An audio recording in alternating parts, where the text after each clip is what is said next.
Baka kaya pa. Baka pwede. Ayusin muna natin to.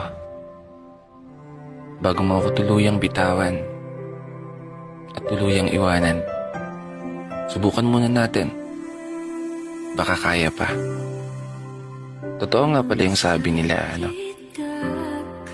kapag mahal mo ang isang tao, handa mong gawin lahat para sa kanya. Kahit pa umaabot ka na sa punto na ikaw na lang ang lumalaban ng mag-isa,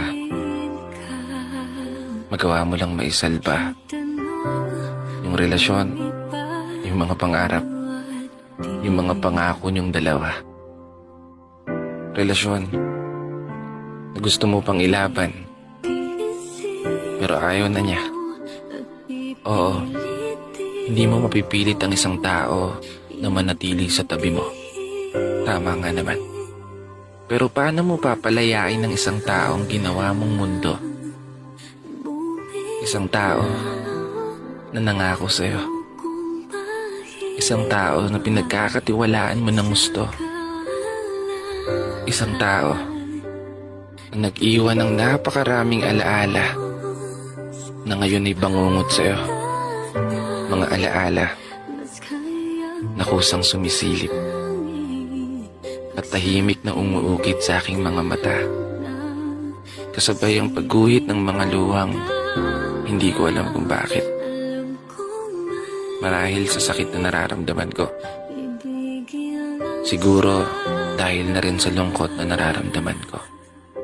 Ikaw ba? Ano bang nararamdaman mo? Kasi ano man ang maging desisyon mo, respetuhin kita.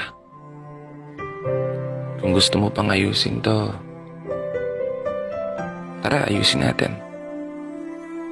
Pero kung talagang ayaw mo na, palalayain na kita. Ang gulo-gulo mo kasi. Pinasaya mo ako nung umpisa. Tapos iiwanan mo lang din pala akong mag-isa. Pero huwag kang mag-alala. Kaya ko naman to. At alam ko, makakabangon din ako. Makakalimutan din kita. At makakapagsimula ulit ako. Ito lang sana yung pakakatandaan mo. Minahal kita. Inilaban kita. Hanggang huli.